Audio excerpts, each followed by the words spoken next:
Actually, yung business talaga, this has been 5 years in the making kasi nung kaka-start pa lang talaga namin yung business, lagi na ako nagsasabi na open ng clinic, gano'n. So, ko aesthetic clinic at that time.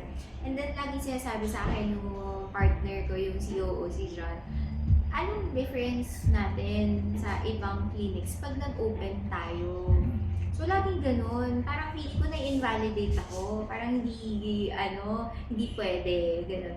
And then, eventually, na-realize namin na ganun pala. Kaya pala hindi siya nangyayari at that time. Kasi wala pa kaming, kumbaga yung advocacy that we want to share or kung ano yung purpose talaga of opening a business.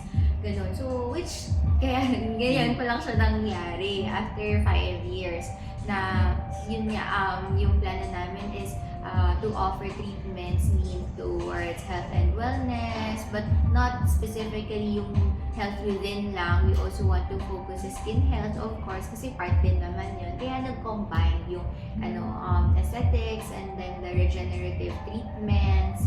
So, for health and wellness. Ma'am, how do you pronounce po yung brand name? And bakit yun yung napili niyong pangalan?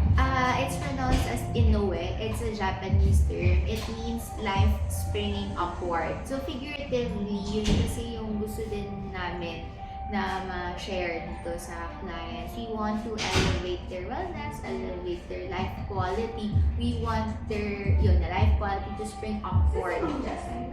Pero the treatments are not connected with Japanese treatments, okay. dermatology. Some of the drips that we have, yung IV therapy namin, they are patterned after yung mga treatments na ginagawa din sa Japan.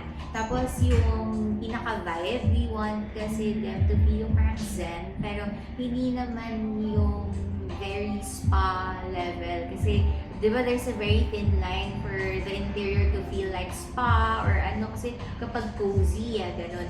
So, yun yung mga inspired din naman. Tapos, the other treatments din that we are offering here, they're being done din sa Japan.